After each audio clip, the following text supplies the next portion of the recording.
At 53, Barrichello breaks his silence on the 5 drivers he truly hated. For 19 grueling seasons, Rubens Barrichello was the heartbeat of the Formula One paddock.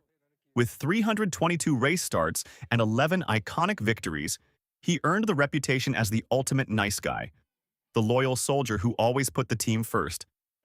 But behind that famous Brazilian smile, a storm was brewing for over 2 decades. Now, at 53, the mask has finally slipped. Rubens is no longer playing by the corporate rules or protecting old reputations. In a series of explosive revelations, Barrichello has broken his silence to name the 5 drivers he truly, deeply detested. These weren't just racing rivals. These were men who, in his eyes, betrayed the spirit of the sport and turned his dream into a psychological battlefield. From teammates who played dirty politics to legends who risked his life at 200 miles per hour, the truth is finally out. Get ready, because the nice guy isn't holding back anymore. These are the 5 drivers Rubens Barrichello actually hated. Driver number 5, Juan Pablo Montoya. To understand why Rubens Barrichello's nice guy persona finally cracked, we have to go back to the early 2000s, an era of high-octane V10 engines and even higher egos. Coming in at number 5 on the blacklist is a driver who didn't just want to beat Rubens, he wanted to humiliate him. Enter Juan Pablo Montoya. When Montoya arrived in F1 from IndyCar, he brought a level of aggression that the paddock hadn't seen in years. But for Rubens, it wasn't just about hard racing. It was about a total lack of professional respect. Rubens has hinted in multiple interviews that Montoya viewed the established drivers as obstacles rather than peers. There was a coldness in the briefing rooms and a win-at-all-costs attitude on the track that Rubens found utterly distasteful. Take the 2002 season as a prime example. While Rubens was fighting to prove he was more than just Michael Schumacher's shadow, Montoya was there to play spoiler. Their battles weren't just tactical, they were personal. Rubens felt that Montoya would purposefully squeeze him toward the grass at 200 miles per hour, ignoring the unwritten gentleman's agreement of the grid. In Barrichello's world, racing was a dance of honor. In Montoya's world, it was a street fight. Rubens once remarked that talking to Montoya was like talking to a wall. That wall of arrogance created a deep-seated resentment that Rubens carried for years. He didn't just hate losing to Montoya. He hated the way Montoya won, with a swagger that Rubens felt was unearned and dangerous.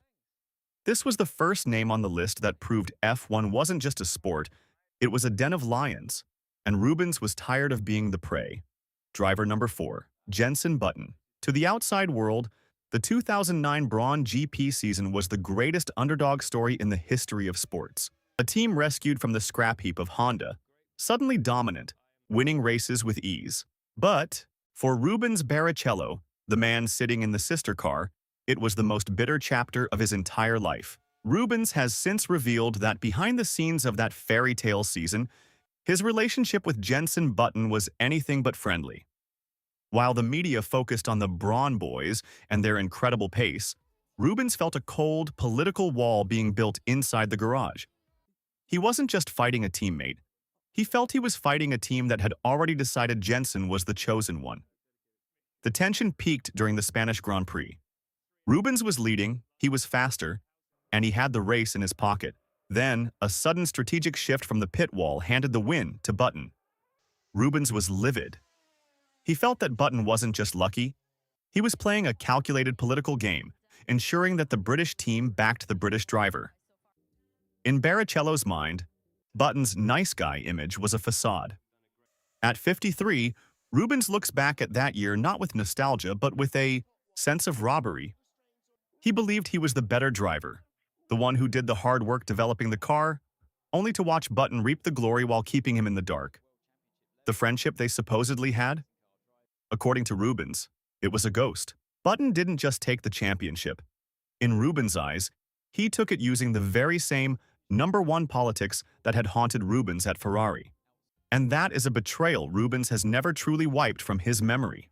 Driver number 3, Michael Schumacher. You cannot tell the story of Rubens Barrichello without the man who defined, and in many ways, haunted, his entire career. But for Rubens, the hatred for Michael wasn't just about being a perpetual number 2 at Ferrari. It was about a moment in 2010 that nearly ended in tragedy. By 2010, the Ferrari years were over. Rubens was at Williams, and Michael had returned with Mercedes. They were no longer teammates, they were rivals. At the Hungarian Grand Prix, Rubens pulled out to overtake Michael on the main straight. What happened next is etched in F1 history as one of the most cold-blooded defensive moves ever seen. Schumacher didn't just block, he squeezed Rubens toward the concrete pit wall at nearly 200 miles per hour. Rubens was inches from a catastrophic, life-threatening crash. Later, Rubens famously said, "It was the most dangerous thing I've ever experienced in a racing car." That day, any remaining shred of respect for his former teammate vanished. To Rubens, Michael wasn't just a competitor. He was a man who valued a single point more than his rival's life. But the resentment goes deeper than one crash. At 53, Rubens reflects on the psychological glass ceiling Michael and Jean Todt built around him at Ferrari. He hated the way Michael accepted team orders without a second thought, never once saying, "No, Rubens earned this." For Barrichello, Michael represented a ruthless, robotic era of F1 where honor was sacrificed for statistics. Schumacher was the mountain Rubens could never climb, not because he lacked the talent, but because Michael held the keys to the mountain and refused to let anyone else reach the summit. Driver number 2, Jacques Villeneuve. While the world saw a clash of styles, the bleached blonde rebel versus the technical specialist, Rubens Barrichello saw something far more sinister. For Rubens, Villeneuve wasn't just a rival, he was a keyboard warrior of the paddock before the internet even existed. Jacques had a reputation for using the media as a weapon, and his favorite target? The man he claimed was too soft for Formula One, Rubens Barrichello. The hatred here wasn't born from a single crash, but from years of verbal disrespect. Villeneuve publicly mocked Rubens's role at Ferrari, calling him a poodle for Michael Schumacher. He questioned Rubens's spine, his talent, and his right to be in a top seat. At 53, Rubens hasn't forgotten those insults.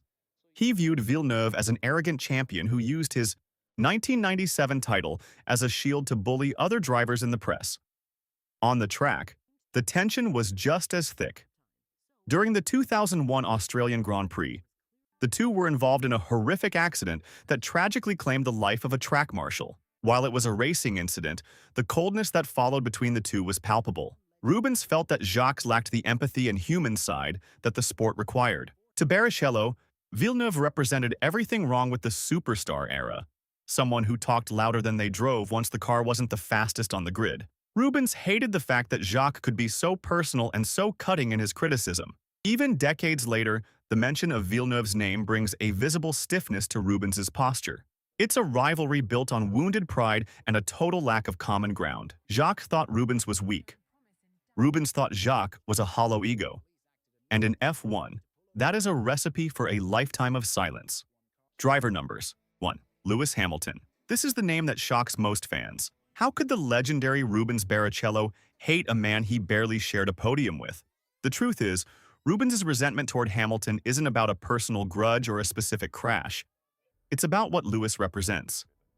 At 53, Rubens has finally admitted that watching Hamilton's career felt like watching a wound being reopened over and over again. To Rubens, Lewis Hamilton is the golden child who received everything Rubens was ever denied. While Rubens spent years being suppressed by team orders and number 2 contracts at Ferrari, he watched Hamilton enter the sport and demand, and receive, equal status, even against champions like Fernando Alonso. Rubens has been vocal in recent years, hinting that Hamilton's perfection is a product of a protected environment that Rubens never had the luxury of enjoying. But the real bitterness comes from the records.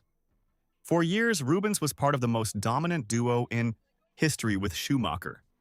He did the grunt work, the testing, and the sacrifices. Then, he watched Hamilton come along and shatter those records with a level of ease that Rubens found hard to swallow. He has criticized Hamilton's lifestyle approach to F1, suggesting that the modern era lacks the raw, gritty, gladiator spirit of his own time. In Barrichello's mind, Hamilton is the ultimate symbol of the new F1, a world where the car and the PR machine make the man look like a god, while drivers of Rubens's generation had to fight for every inch of respect in the shadows. He doesn't hate Lewis the person. He hates the fact that Hamilton's success proves that if Ferrari had backed Rubens the way Mercedes backed Lewis, the history books might look very different. It is a hatred born from the ultimate what if. And for a competitor like Rubens, that is the hardest thing to live with. 5 names. 5 stories of pain, politics, and survival. Rubens Barrichello may have been the nice guy, but as we've seen, the nice guys carry the deepest scars. Who do you think was Rubens's true nemesis? Was it the ruthlessness of Schumacher or the politics of Button? Let us know in the comments below. Don't forget to like and subscribe for more untold stories from the F1 paddock.